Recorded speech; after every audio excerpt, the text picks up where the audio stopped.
បាទសូមជម្រាបសួរបងប្អូនទាំងអស់គ្នាថ្ងៃនេះសាលាមេត្តាករណាសូមបង្ហាញជូននៅសកម្មភាពមួយចំនួនកាលពីថ្ងៃទី8មិនិនាដែលយើងបានធ្វើដំណើរទៅសិក្សាព្រះគម្ពីរនៅឯ The Best Center នៅភ្នំពេញហើយមុនពេលដែលយើងចេញដំណើរទៅគឺថាសិស្សរបស់យើងបាន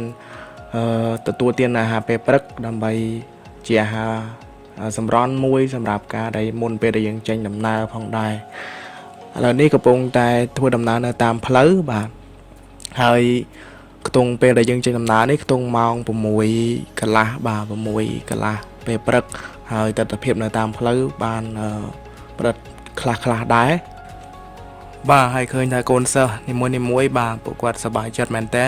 ហើយបានរួមដំណើរជាមួយគ្នាហើយយើងបានទៅរៀនជាមួយគ្នាបាទហើយឥឡូវនេះមកដល់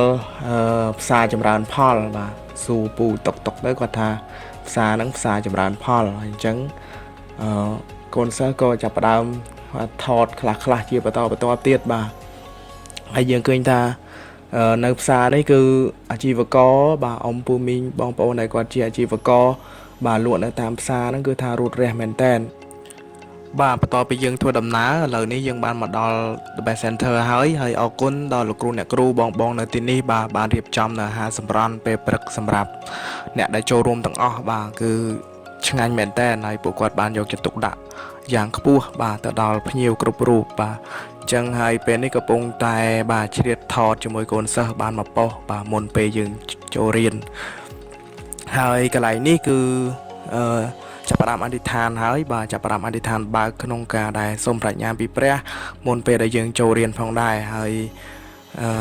បងប្អូនដែលមកពីគ្រប់ទិសទីបាទមកពីគ្រប់ខេត្តក្រុងទាំងអស់បានមកជួបជុំគ្នានៅទីនេះបាទពិតជាមានអំណរមែនតើក្នុងការដែលបានជួបជុំជាមួយនឹងលោកគ្រូអ្នកគ្រូបាទបងប្អូនរួមជំនឿគ្រប់ខេត្តក្រុងទាំងអស់បាទមកពីខេត្តឆ្ងាយក៏ពួកគាត់ធ្វើដំណើរមកដែរហើយនេះជាសកម្មភាពដែលលោកគ្រូគាត់កំពុងតែចែកចម្លែកមេរៀនមកកាន់យើងទាំងអស់គ្នាហើយនេះជាសកម្មភាពរបស់ថ្នាក់កុមារព្រោះថាពេលទៅទីនោះគឺថ្នាក់កុមាររៀននៅទីនេះហើយថ្នាក់មនុស្សចាស់គឺរៀន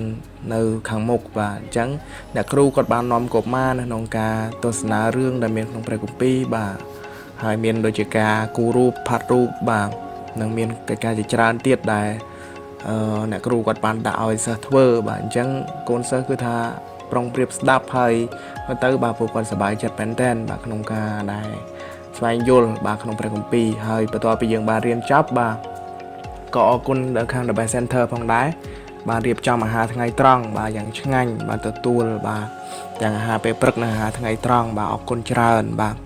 ហើយមុនពេលដែលយើងលាគ្នាបាទគឺបានថតរូបទុកជាអនុស្សាវរីយ៍បាទបាន